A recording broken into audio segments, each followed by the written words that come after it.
Commander John Hart gripped the controls tightly as the spaceship shuddered violently, alarms blaring throughout the cabin. Beside him, Lieutenant Mark Evans monitored the rapidly changing dashboard readings. "We've got multiple system failures," shouted Mark, his voice tense over the noise. "Thrusters are offline and the navigation system is completely haywire." John glanced at his crew, noting the apprehension in their eyes. "All right, everyone, brace for impact. We're going down." The crew strapped themselves in as the spaceship descended rapidly toward the planet Zalara. Through the viewport, they could see the lush green canopy racing towards them. With a deafening crash, the ship plowed through treetops and slammed into the ground. Silence fell, punctuated only by the hissing of escaping air. John was the first to unstrap, checking himself for injuries before turning to his crew. "Is everyone all right?" "I think so," replied Sergeant Alex Reed, though he grimaced as he touched his shoulder. "But I'm not sure about the ship." Dr. Lucas Barnes, the mission's biologist, was already at a console trying to revive the ship's systems. "Main power is out. We're not going anywhere fast without repairs." Outside, the unfamiliar sounds of alien wildlife began to fill the air. John peered out the cracked viewport. "We need to secure the perimeter. Mark, Alex, you're with me. Lucas, keep trying to get a distress signal out. We need to let command know we're down." The men grabbed their gear and exited the ship. The planet Zalara was breathtaking, with towering flora unlike anything on Earth. As they moved through the dense underbrush, their tactical training kicked in, moving quietly and alert to any movement. Suddenly, Alex held up a hand, signaling them to stop. Ahead, figures moved gracefully among the trees, tall, humanoid, and distinctly female. They were armed with what appeared to be advanced weaponry. John stepped forward, raising his hands in a universal gesture of peace. "Hello. We mean no harm. We're travelers from Earth and have crash-landed here by accident." The alien women eyed them suspiciously, their weapons still trained on the men. One of them, taller than the rest, stepped forward. Her gaze was piercing, and her presence commanded attention. "We are the Zalarans," she stated, her voice carrying an authoritative tone. "You have entered our world uninvited. Why should we trust your words?" John kept his hands raised, his voice calm. "We understand your concern, and I assure you our arrival was unintentional. Our ship is damaged, and we seek only to make repairs so we can leave. We have no intentions of causing trouble." The leader whispered something to her companions, who remained watchful, but lowered their weapons slightly. "You will follow us to our community.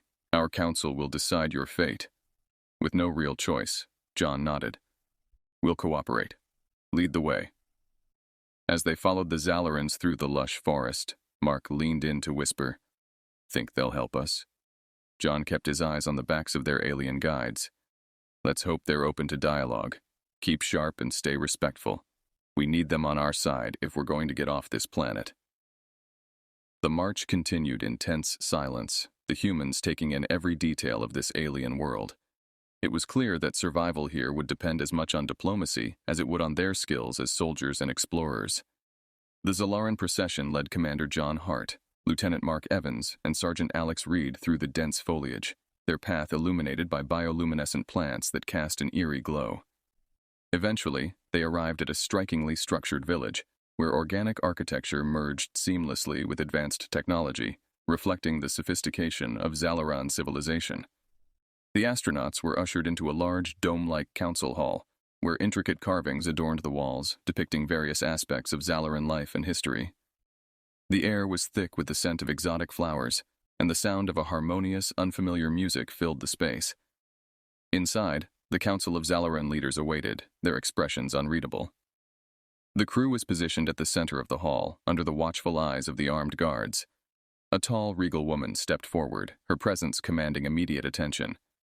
She introduced herself as Nalia, the High Counselor of Zalara. Her voice was calm, yet carried an underlying strength as she addressed the crew. "Strangers, you have entered Zalara without invitation. Your presence here is not a simple matter. Why have you come to our world?" Nalia inquired, her gaze piercing. John stepped forward, his posture respectful. "High Counselor Nalia, we meant no intrusion. Our ship suffered critical failures, and we crash-landed by sheer misfortune. We ask for understanding and possibly assistance to repair our ship so we may return home." The room fell silent as Nalia considered his words. She then signaled to another member of the council, who brought forward a device, presumably to analyze the truth of John's statement. Mark nudged John slightly, whispering, "Do you think they can help us with the repairs?" John responded quietly, "Let's hope their curiosity about us works in our favor." Nalia returned her attention to the crew. "Your technology and your circumstances will be examined. If your words prove true, we will consider your request. However, understand this, your movements will be restricted until we decide your fate." Alex, who had been observing their surroundings intently, added, "We appreciate your caution and will comply with your rules." The council then discussed among themselves in a flowing, melodious language that the humans couldn't comprehend. After a moment, Nalia gestured towards two Zalarans who stepped forward. "These are Alaya and Sora. They will be your guides and overseers during your stay. Cooperate with them and ensure there are no misunderstandings," Nalia instructed. Elia, with an expression that hinted at both curiosity and skepticism, approached the crew. "Follow us. We will take you to where you will be staying," she said, her tone neutral but friendly. As they were escorted out of the council hall, John looked back at the gathering of Zalaran leaders, their intense discussions resuming. He realized the gravity of their situation. It was not just about survival now, but also diplomacy. The interaction had laid the foundation for what John hoped would be a peaceful and cooperative few days on Zalara, despite the uncertain and possibly perilous future. As they walked, the beauty of the planet was stark against the backdrop of their predicament, and John knew that every step forward needed to be measured and cautious. Elia and Sora led the crew through a series of winding pathways lined with vibrant alien flora to a cluster of buildings crafted from a material that resembled both stone and metal. The area was surrounded by a translucent barrier that shimmered slightly in the sunlight, suggesting some kind of energy field. "This will be your quarters while you stay on Zalara," Elia explained as they approached. "You will find the environment inside to be accommodating. We have adjusted it to meet your physiological needs." John nodded, his mind still racing with the gravity of their situation but appreciative of their consideration. "Thank you, Elia. We are grateful for your hospitality under these circumstances." As the crew settled into their new temporary home, John and Mark decided to explore the immediate vicinity, closely watched by Sora. The sergeant stayed behind to assist Lucas with the technical assessments and repair plans. While walking, John seized the opportunity to learn more about their host planet. "Elia, can you tell us more about your people and Zalara? We've noticed there are no males among your kind that we've seen." Elia paused, her expression turning somber. "Many generations ago, Zalara was a world much like yours, teeming with both males and females. But war changed that. We were invaded, and our males were nearly all lost in the conflict. Over time, our society adapted. Now we are governed and protected by females." Mark looked around, noticing the serene yet vigilant atmosphere. "It seems like you've built a strong society, but do you ever think about reaching out beyond Zalara?" "The thought is there, but trust is hard," Elia responded, her gaze distant. "After the wars, our leaders decided isolation was safest. We've had little contact with outsiders until now." Their conversation was interrupted by Sora's sharp tone. "Elia, they do not need to know all this. Remember the council's orders." Elia nodded, a subtle tension visible between her duty and her personal feelings. "Of course, Sora. Let's return to the quarters." That evening, as the alien stars began to light the sky, John met privately with his crew to discuss their situation. "It's clear we're not just physical survivors, but now diplomats on an alien world. We need to repair our ship, yes, but also handle these interactions carefully. We might be here longer than we hoped." Lucas chimed in, excitement in his tone despite the seriousness of their predicament. "There's much to learn here, scientifically. Their technology, their society, it's unlike anything we've encountered. If we can gain their trust, the knowledge could be invaluable." Alex, always the strategist, added, "And if we play this right, maybe we can help them see the benefits of reconnecting with the galaxy. There's a lot at stake." The crew agreed to proceed with caution, balancing their urgent need to return home with the potential to foster a new relationship with the Zalarans. The challenge was daunting, but the astronauts were determined to navigate the complexities of this new world with as much diplomacy and tact as they could muster. As the days progressed on Zalara, Commander John Hart and his crew slowly adapted to their confined life under the watchful eyes of their Zalaran overseers. However, a growing friendship between John and Elia offered a glimmer of hope.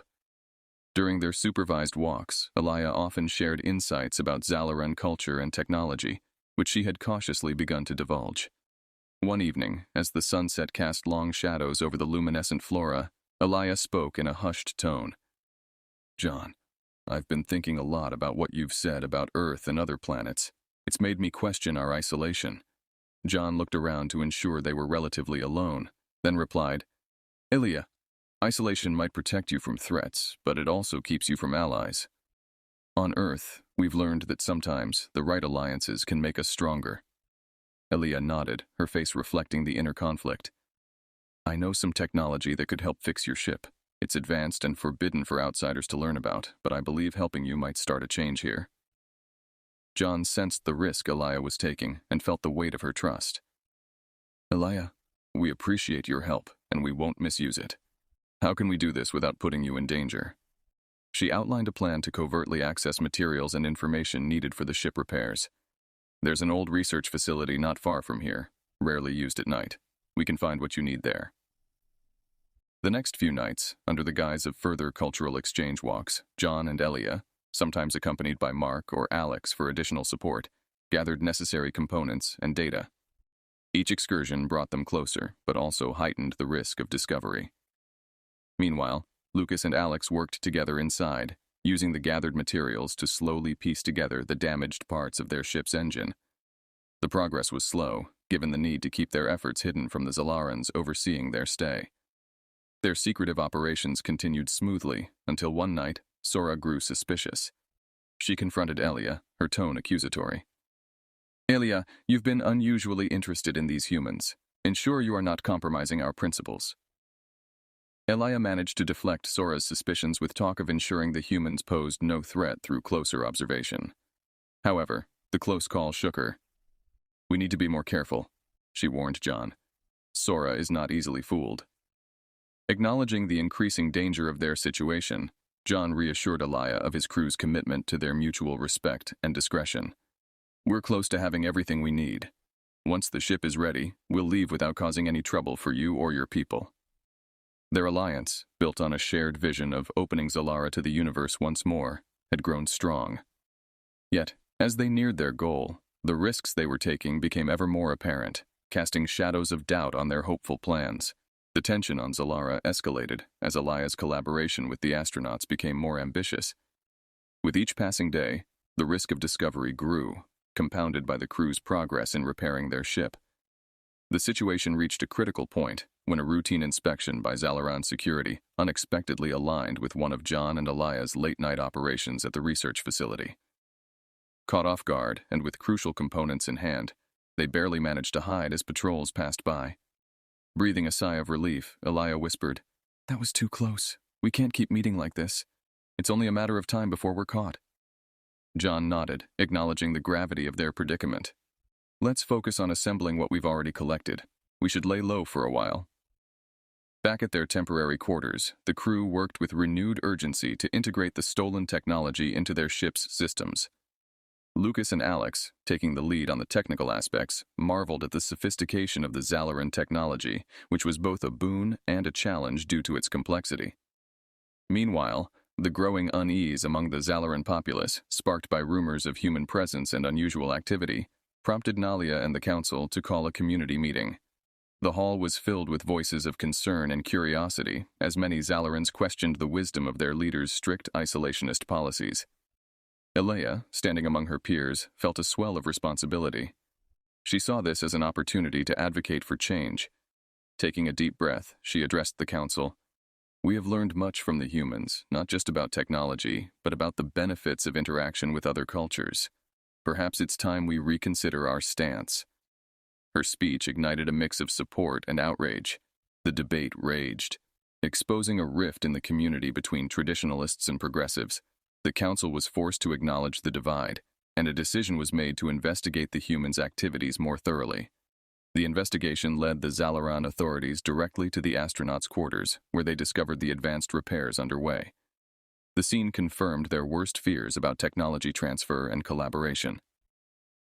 Nalia confronted John and his crew, her disappointment evident.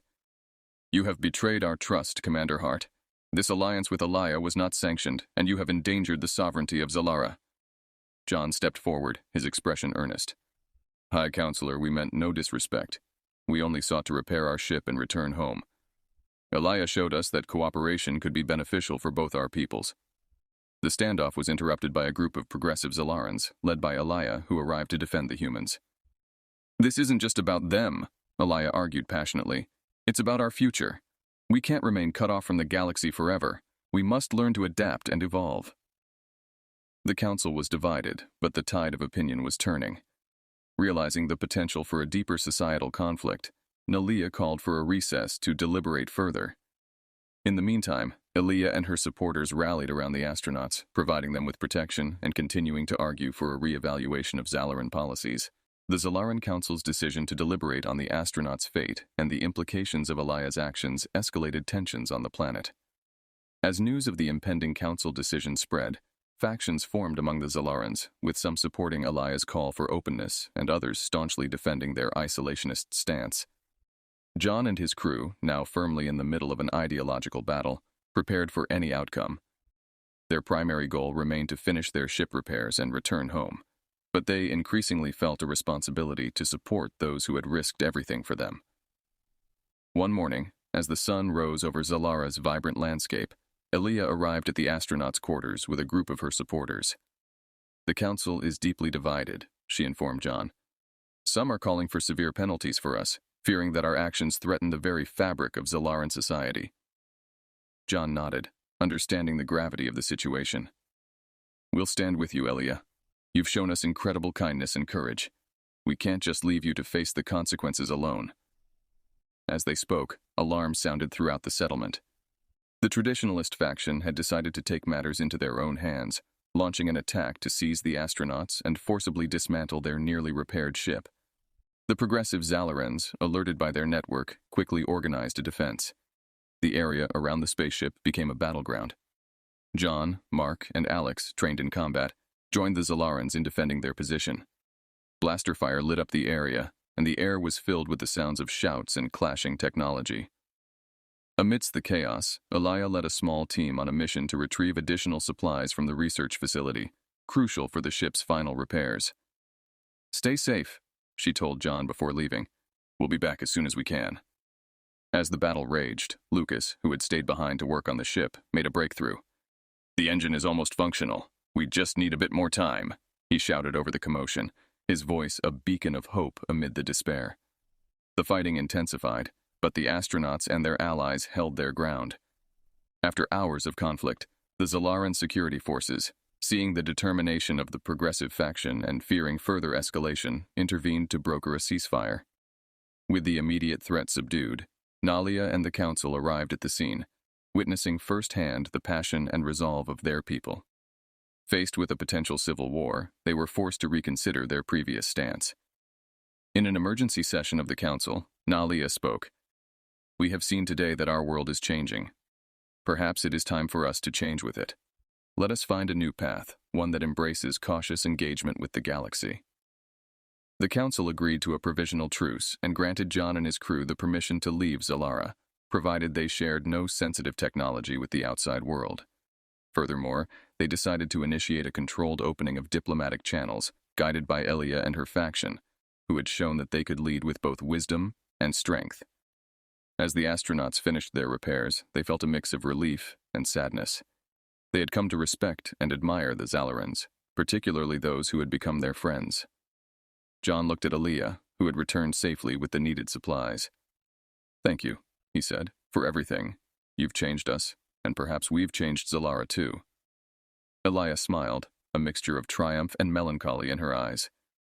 Safe travels, John. Remember us. As the spaceship lifted off, leaving Zalara behind, the crew watched through the rear viewport, knowing they were leaving a planet forever altered by their unexpected visit. The battle for Zalara was over, but the journey towards a new future for the planet had just begun. With the spaceship fully repaired and the immediate conflict resolved, Commander John Hart and his crew prepared for departure. The atmosphere at the launch site was tense yet hopeful, as both the astronauts and their Zalaran allies gathered for a final farewell. Elia stood beside John, her expression a mix of relief and sadness. You are leaving now, but you're taking a piece of Zalara with you. Remember us and what happened here.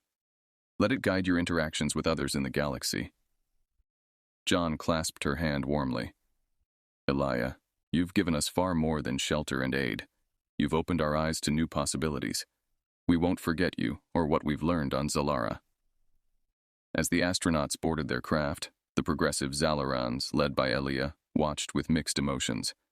Their planet was on the cusp of monumental change, and the humans had been the catalyst. The impact of their visit would resonate through Zalaran society, influencing decisions for generations to come. Inside the ship, Mark Evans initiated the launch sequence while Alex Reed checked the communication systems. All systems green. We're good to go, Alex confirmed. Lucas Barnes, looking out the viewport, added softly, "It's strange to think about leaving. After everything, it feels like we're part of something bigger here." John nodded in agreement as he took his place at the helm. "We are, Lucas.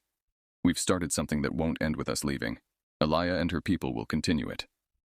The engines hummed to life, and the ship slowly ascended, leaving the vibrant landscape of Zalara behind.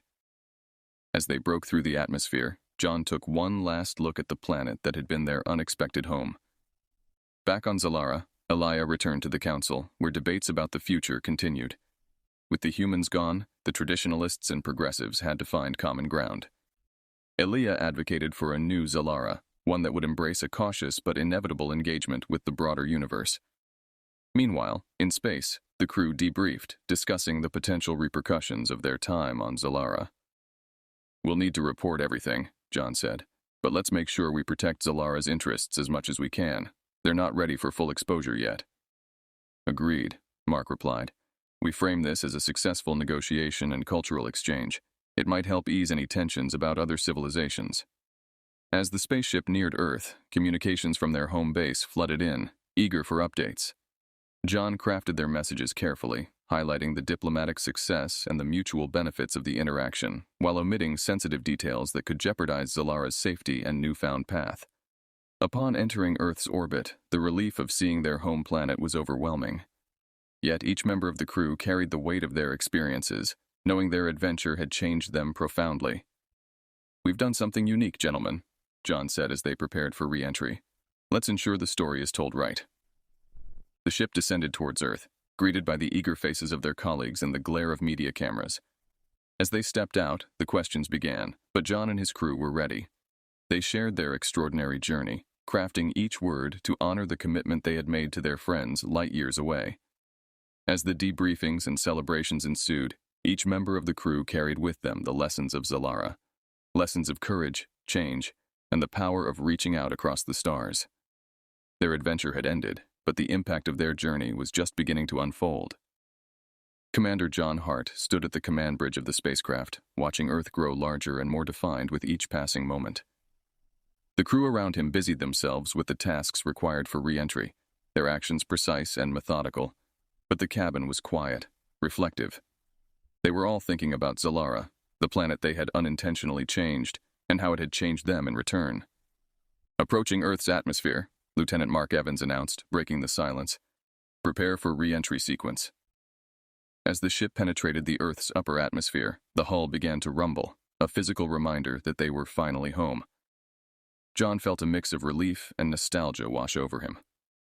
The mission had started as a routine exploration and ended as a diplomatic venture that none of them could have anticipated.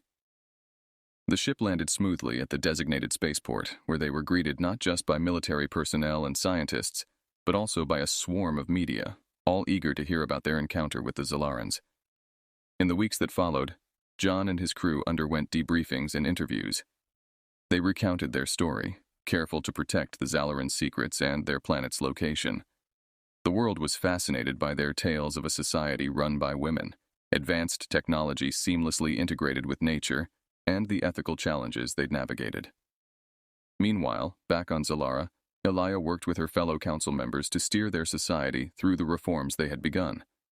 The decision to open up to the galaxy was measured and cautious, guided by the experience with the Earth astronauts.